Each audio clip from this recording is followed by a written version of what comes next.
Hello, how are my fabulous fourth graders? I hope you guys had a wonderful weekend. Here we are starting another week of distance learning. Man, I hate to say it, but I was so disappointed to hear the news that the governor announced on Friday about schools being closed the rest of the school year. So that kind of hit me like a brick. I was really looking forward to getting to see you guys in May. So now we'll just continue reading and doing our story time on YouTube and in Google Classroom. So anyway, I want to give a few shout outs to Colton and Logan. Thank you guys for always listening. And I want to tell you how much I miss you guys. So anyway, I'm not for sure what when maybe I'll run into some of you guys packet pickup when things blow over. Hopefully we'll see each other in passing, maybe when we're out grocery shopping, things like that. So anyway, I'll go ahead and get started. I'm going to read a little bit of what I read on Friday. Carla says, "If you want, I will help you." "I can't," he sobbed. "Well, why can't you?" she demanded. He wiped his eyes with his sleeve and sniffled. He looked Carla straight in the eye and he said, "I don't know what page we're on." "Oh, Bradley," Carla whispered. Her eyes glistened. She stood up, walked around the table, and kissed him on the cheek. Chapter 28. Bradley lay on his bed on his stomach. He chewed the end of his pencil as he looked hopelessly at the arithmetic book, opened in front of him. Next to the book was a piece of paper. In the upper right-hand corner, he had written, "Bradley Chalkers, homework, arithmetic, page 43, Red Hill School, room 12, Mrs. Abel's class. Last seat, last row, black eye." His handwriting, which was messy anyhow, was made worse by the fact that he wrote with a dull pencil on the top of a soft bed. He had stayed in Mrs. Ebel's class as long as he could after the bell rang. "Bradley, it's time to go home," Mrs. Ebel finally said to him. He looked outside, unsure if Jeff and his gang of bullies were waiting for him. I have a question," he said.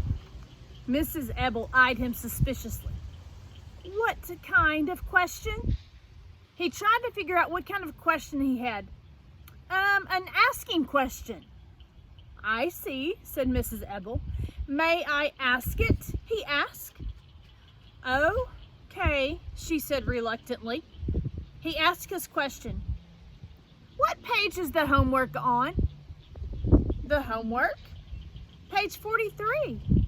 He wrote 43 on the top of his sneaker so he wouldn't forget, then took his arithmetic book out and stepped outside. Jeff and his friends were playing basketball. He ran home. Now he looked hopelessly at page 43, shook his head and sighed. Question 1. What is 3/4 of 2/3? It was the most impossible question he had ever seen. His mind wandered. "Hey, Bradley, what are you doing?" asked Ronnie. "Homework." "What's homework?" she asked. "It's work you do at home." "Is that supposed to be funny?" she asked. "No, really, that's what they do at school. They give you work to do at home and they call it homework."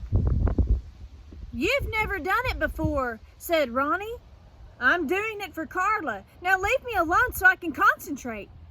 Question 1. What is 3/4 of 2/3? "Why are you doing it for Carla?" Ronnie asked. He sighed. "Okay, I'll tell you, but you can't tell anyone." Ronnie promised not to tell. "We're in love." "Really?" exclaimed Ronnie. "How do you know?" "She kissed me." "Oh, that means she loves you," said Ronnie. "Are you going to marry her?" "Maybe when I'm older. First I have to do my homework." "I'm going to marry Bartholomew," said Ronnie. "I know," said Bradley. "Now let me do my homework." Question 1. What is 3/4 of 2/3? "Hey, Bradley, what's going on?" asked Bartholomew. "Leave me alone." Leave him alone, said Ronnie. He's trying to do his homework. He can't concentrate when you're talking to him. Well, maybe I can help, said Bartholomew. What's the problem? What is 3/4 of 2/3? Bradley asked. 3/4 of 2/3, Bartholomew repeated. Oh, that's a tough problem, all right. 3/4 of 2/3. Let's see. You divide 4 into. No, you multiply 2 times. No. Of means divide, said the donkey. Like, if you take half of something, it means you divide by 2. You divide 3 by 2 and 4 by 3. Bradley started to write that down. No, of means times, said the lion. You have to multiply everything. First, you have to reverse the denominators, said the fox. You don't reverse, you inverse, corrected the mother cocker spaniel. I think you have to find a common denominator, said the elephant. Not for multiplication, said the hippopotamus. That's only for addition. Multiplication is the same as addition, said the fox. It's only faster.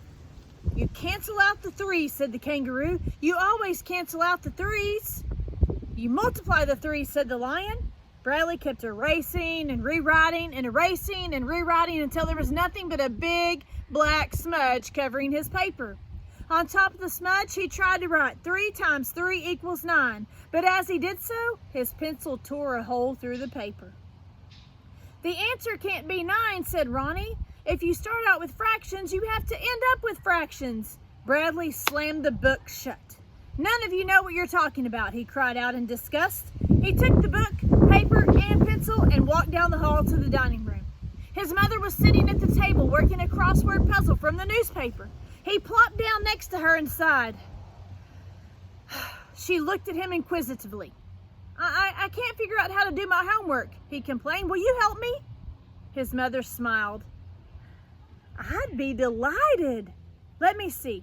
He pushed his arithmetic book in front of her, page 43.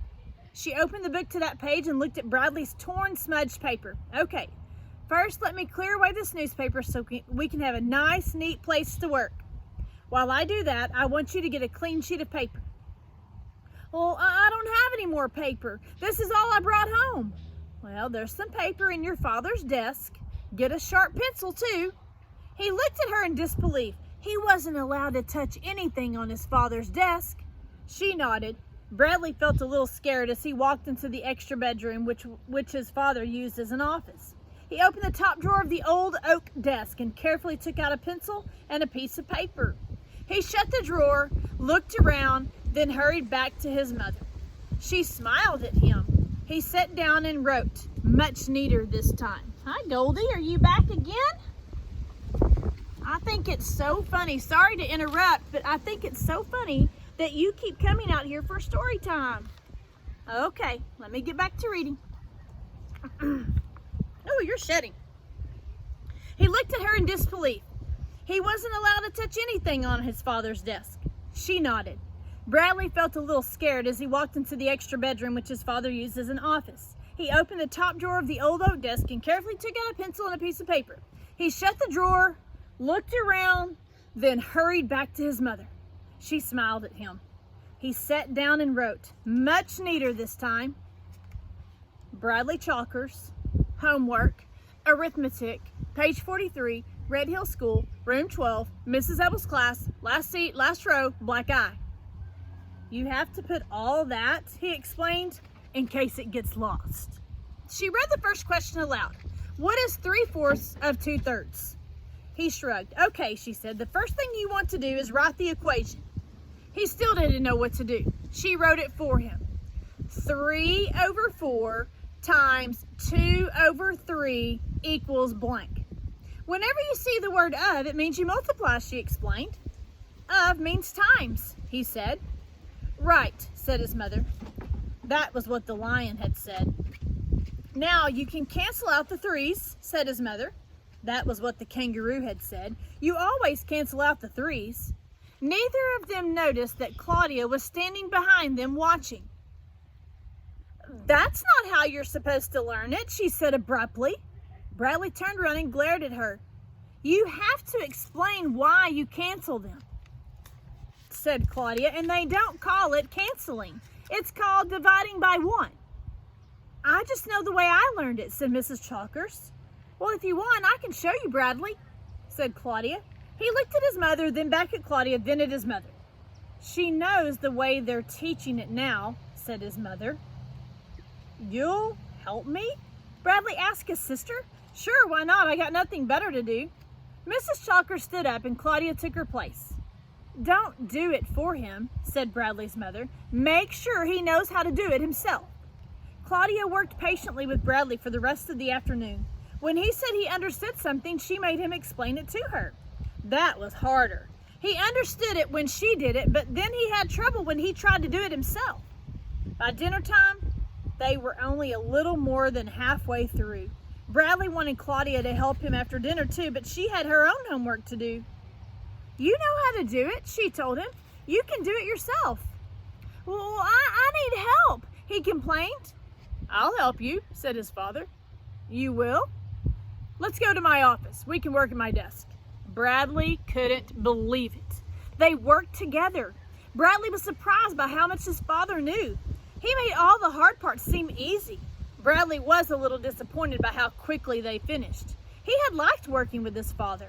He brought his finished homework back to his room. Oh, I get it, Bradley, said Bartholomew. You multiply the numerators and the denominators separately, but I still don't understand reducing. Oh, it's easy, said Bradley. Here, let me show you again. All right, we're really seeing that in chapter 28, we're really seeing a complete difference in Bradley's whole attitude, aren't we? And it's a change for the better. He's doing his homework. Man, he got help from his whole family. He wanted to try. He kept a good attitude the whole time. And then he goes back up to his room and shows his little animal friends how to do it. So this is a really good point in the right direction for Bradley, isn't it? All right, guys, I hope you have a great day. Talk to you tomorrow. Bye.